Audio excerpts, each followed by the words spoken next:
Welcome back. Now, for all that talk, Labor's doing their best to manage spending your money and get rid of the waste.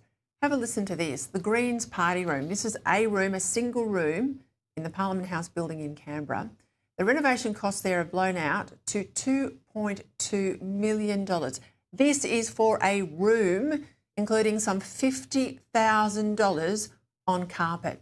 Then the Department of Climate Change, we've seen now what they spent heading off to that conference last year, the UN conference in Brazil, $1.6 million there to send 32 bureaucrats to South America. Let's bring in my panel now. Sky News contributor Jamie Rogers and One Nation Chief of Staff James Ashby. Well, James, not just all of that. I made mention a bit earlier. Chris Bowen's phone bill, just for the time he was at that conference in Brazil, is an incredible $60,000. I mean, these clowns are taking the proverbial, aren't they?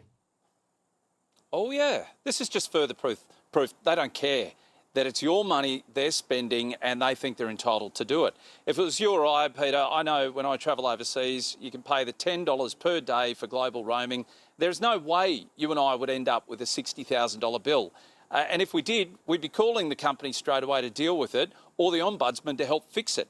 But this is a government that don't care. It's not just Chris Bowen, it's Annika Wells we saw prior to Christmas. She got off fairly lightly because we had that terrorist attack in Bondi because she was on the hook for all this unnecessary spending.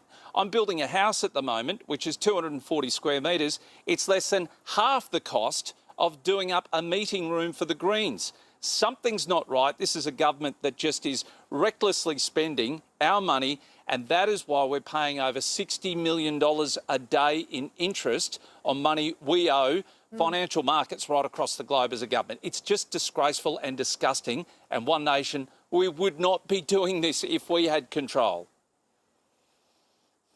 It's not just federal Labor, it's state Labor too, Jamie. In Victoria, the government's going to spend $40 million to fight a class action brought by a whole lot of businesses who were hit hard by COVID. At the same time, we've learnt that Labor's going to pay the new chairs of its Indigenous Peoples Assembly a whopping $350,000 each in a salary. And let's not forget, when that People's Assembly was elected, I'll say this loosely, in 2019, only 7% of those eligible Indigenous people in Victoria even voted. And it's going to cost taxpayers in a busted, broken state like Victoria $6 million a year to run. It's just outrageous, isn't it, Peter? And when you look at the breakdown of those salaries, you mentioned the co-chairs will be receiving $350,000 each. But the other members, there'll be 33 in total, and they're all going to be receiving similar pay to what current voted-in MPs are going to be receiving. And you know what else that caught my eye when I was reading about this ridiculous salary? They don't even necessarily have to work full-time. It's up to them to decide how many hours they're going to work. So they'll be getting these huge salaries, and it's not even clear if they're going to be working full-time. Plus, they'll also be allowed to have another job if they want to. The caveat is they can't work for another government organisation or for an MP.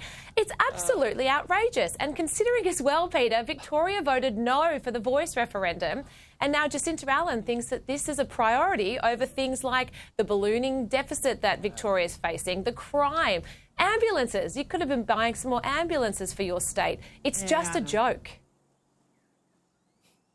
And then to add insult to injury, the plan to deal with debt is not to stop wasting our money, James.